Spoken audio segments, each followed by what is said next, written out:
If you're hypermobile and it feels like relaxing feels unsafe and collapsing feels much better, this is what makes sense. You got to understand that fatigue and exhaustion comes from guarding, not weakness.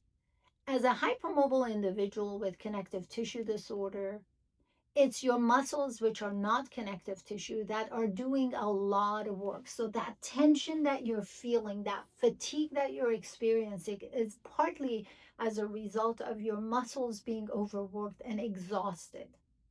So how do we go about changing that? Is using developmental exercises to bring stability into the picture.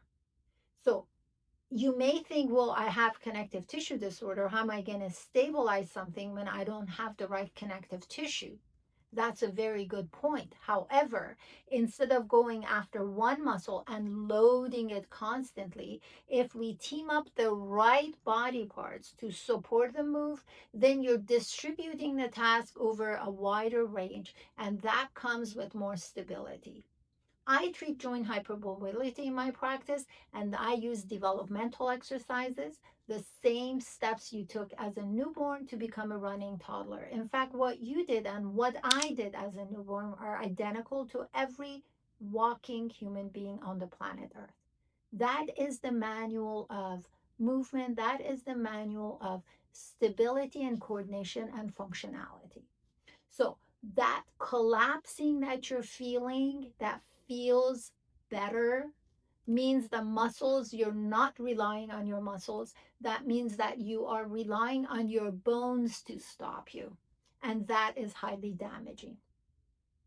The mid range movement requires active control, and the end range hanging is a nervous system strategy.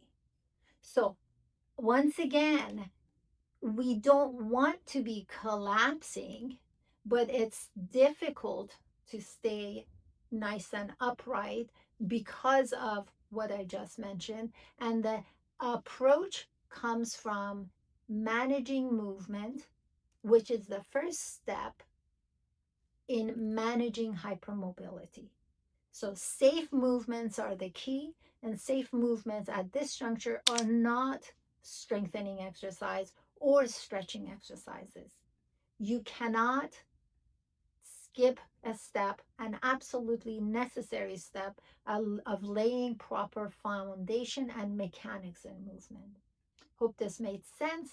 Make sure you subscribe to my channel, you visit my social media and follow me there, because this channel is dedicated to all people with hypermobility, with education that is not unfortunately being provided to providers or patients for that matter.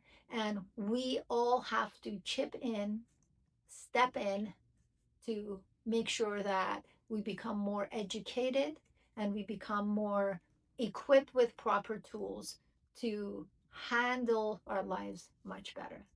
Thanks for watching, and until next time, take care.